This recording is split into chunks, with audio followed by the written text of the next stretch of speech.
Jen Backus would have expected that uncovering human remains, even old ones, might feel a little more urgent.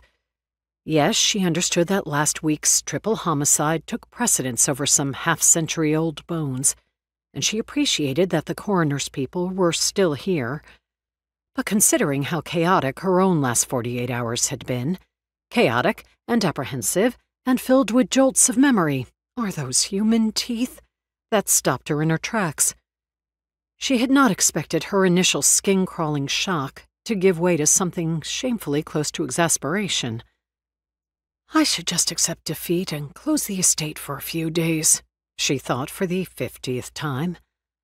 Monday's police responders, followed by Tuesday's reporters, had brought today's unticketed thrill-seekers and distraught loved ones, most of whom came looking for someone who had disappeared in the past 5 years, not 5 decades ago. At least the gates would shut at 1 today. Wednesday afternoons were reserved for private tours, although Jen had canceled both of today's, then felt guilty at having hesitated over the loss of income.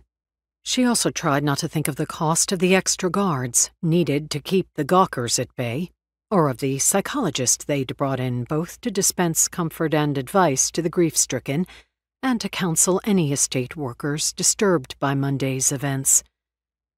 She'd discussed matters with her staff.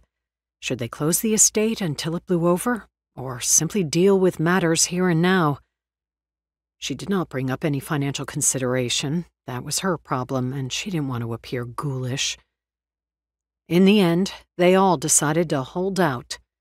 The weekend would be nuts, but hopefully after that, interest would die down. Jen tried not to wish for some other spectacular disaster to titillate the masses away from her door. However, the day's endless stream of phone calls, text messages, and staff dropping by to consult did explain why, when the knock came at the half-open door of her office, the manager didn't bother glancing up from the printout she'd just dug out of the desk drawer, and her response was a touch impatient. Yes? I'm looking for the manager, Jen Backus. I'm Jen, but I really can't give you any information at this time. The estate is closing for the afternoon. If you have questions, I'd suggest you talk to the police. I am the police.